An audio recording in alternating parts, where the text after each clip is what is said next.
Feliz lunes a todos y bienvenidos al séptimo cafelito con historia japonesa. Ya sé que la semana pasada no hubo cafelito, pero es que bueno, he empezado a hacer directos en Twitch los domingos por la noche y esta semana el tiempo libre que tengo normalmente y que utilizo para preparar el cafelito, pues lo utilicé en preparar todo este tema. Pero a partir de ahora, en principio, iré haciendo las dos cosas en paralelo. Así que bueno, disculpas, pero no podía hacerlo de otra manera. Pero bueno, ya estamos aquí y ya habéis visto en el título de lo que vamos a hablar hoy. Vamos a hablar de un piloto japonés que bombardeó Estados Unidos, en concreto Estados Unidos continental y durante la Segunda Guerra Mundial. Esto es algo que se supone que no pasó, porque los americanos sí que bombardearon Japón, y vaya si lo bombardearon, pero se supone que los japoneses no bombardearon Estados Unidos. Pues sí, resulta que sí que lo hicieron, o mejor dicho, sí que lo hizo, porque fue un único piloto quien lo hizo, que será el protagonista de nuestra historia de hoy. Así que bueno, vamos a ver. Y este protagonista del que hablo, pues es este que tenemos aquí, este joven piloto llamado Fujita Nobuo, que durante la Segunda Guerra Mundial había participado básicamente en misiones de reconocimiento, siempre con su avión, con el Yokosuka E-14Y, un pequeño hidroavión biplaza que tenía la peculiaridad de que se podía despegar desde submarinos, desde cierto tipo de submarinos. Se sacaba, se le montaban las alas y entonces podía despegar. Aquí vemos en esta foto uno, y claro, esto de poder despegar desde un submarino pues le permitía sobrevolar zonas que estaban muy alejadas del territorio controlado con los japoneses, porque podían acercarse sin ser detectados con el submarino hasta el sitio desde el que tuvieran que despegar. Y Fujita vio que esta característica podía aprovecharse también, no solo para misiones de reconocimiento, como se había hecho hasta ese momento, sino también para misiones ofensivas, adaptando el avión como una especie de pequeño bombardero ligero y pudiendo de esta forma atacar al enemigo en su propio territorio, algo que hasta ese momento pues, Japón no podía hacer. Así que él presentó ese proyecto ante sus superiores y fue aceptado.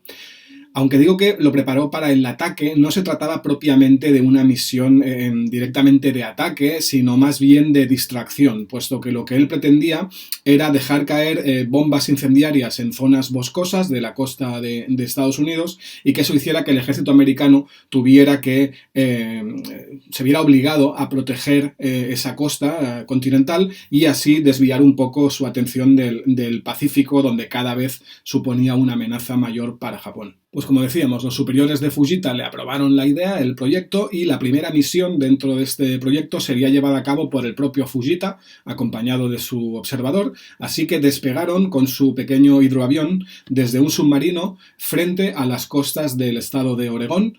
al amanecer del 9 de septiembre de 1942. Así que su pequeño hidroavión, como decíamos, iba armado con dos bombas incendiarias que Fujita consiguió dejar caer en una zona boscosa a las afueras de una pequeña ciudad llamada Brookings, en el estado de Oregón,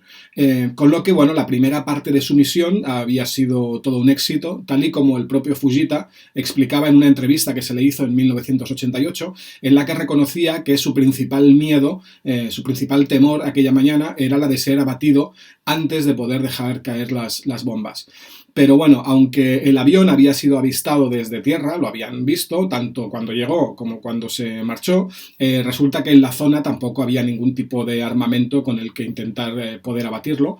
por lo que nada se interpuso en la misión de Fujita. Así que sí, había sido un éxito, pero podríamos decir que ese fue el único éxito, el hecho de poderla soltar y marcharse, el único éxito que tuvieron en esta misión. Porque la niebla que había esa mañana sobre los bosques de Oregón, así como la humedad de que el día anterior había llovido, pues hicieron que estas bombas incendiarias no funcionasen demasiado y lo poco que ardieron, pues llegó un destacamento de bomberos y lo apagó.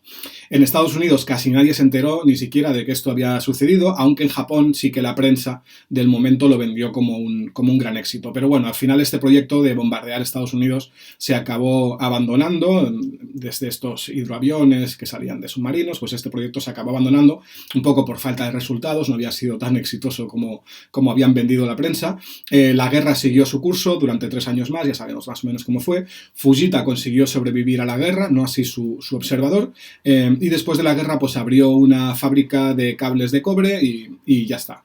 Entonces espero que os haya interesado, que os haya parecido curioso, pero esperad, porque si os ha parecido curioso, lo bueno empieza ahora. Porque resulta que en el año 1962, es decir, 20 años después de este bombardeo de Fujita, pues este señor recibió una invitación de la ciudad de Brookings, esa misma que había bombardeado, una invitación para que asistiese como invitado de honor a unas festividades que se iban a hacer allí, un poco como muestra de las buenas relaciones que en los años 60 tenían Estados Unidos y Japón. Fujita aceptó la invitación, pero sabemos por una entrevista que se le hizo a su hija años después que se mostró bastante angustiado por la idea de que una vez allí en Brookings se le fuese a recriminar todo lo que había pasado, que pudiese ser insultado o incluso agredido por sus habitantes, y por lo que parece comunicó a su familia que él iba a ir, pero que de ser así estaba firmemente convencido con suicidarse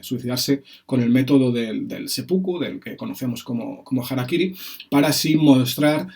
su, no su arrepentimiento, pero sí la responsabilidad de sus propios actos. Pero resulta que lejos de sus temores, el recibimiento de Brookings resultó ser de lo más hospitalario, y Fujita, que había viajado acompañado por su familia, fue acogido como si se tratase de una celebridad,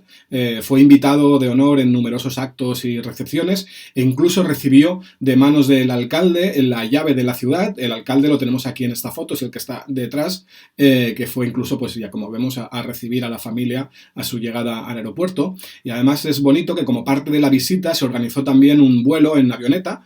sobre los mismos bosques que Fujita había intentado incendiar 20 años antes, y una vez allí el piloto le cedió los mandos de la nave para que pilotase él. Así que bueno, Fujita se sintió tan agradecido por el recibimiento que regaló una katana de 400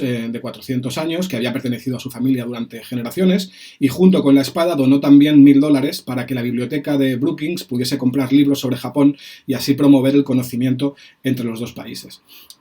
Aquí vemos en esta foto a Fujita, años más tarde, inspeccionando su katana, que continúa expuesta en la biblioteca de Brookings, porque Fujita volvió a Brookings en 3 ocasiones más a principios de la década de 1990, consolidando aún más su vínculo con la ciudad. Y en uno de esos viajes, en 1992, plantó este arbolito, esta secuoya, en el lugar donde había dejado caer sus bombas incendiarias justo 30 años antes. Y el vínculo entre la ciudad de Brookings y Fujita era tan fuerte que en el año 1997, cuando supieron que la salud de Fujita no pasaba por su mejor momento, puesto que tenía un cáncer de pulmón, la ciudad decidió nombrarlo ciudadano honorario justo a tiempo para que Fujita se enterase de ello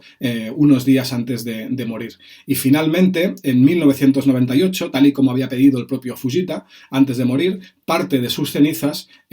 fueron enterradas justo al lado de la secuoya esta que había plantado unos años antes en ese bosque que él de joven había intentado quemar. Así que bueno, esta es la historia de Fujita, no sé qué os ha parecido. Las guerras son probablemente el peor invento de la humanidad, pero incluso dentro de las guerras a veces nos encontramos con historias bonitas. Y nada, eso es todo por hoy. Espero que os haya parecido interesante, y si es así, pues bueno, lo que decimos siempre, pues que os suscribáis al canal, que dejéis algún comentario diciéndolo, o un like, o este tipo de cosas. Y eso es todo. Nos vemos la semana que viene. Y la semana que viene, como hoy tenía previsto hablar de los ninja, pero al final no he tenido tiempo para prepararlo bien como merece el tema, he hablado de Fujita, así que bueno, lo dejaremos para la semana que viene, ¿de acuerdo? Pues nada, cuidaos mucho, que vaya bien.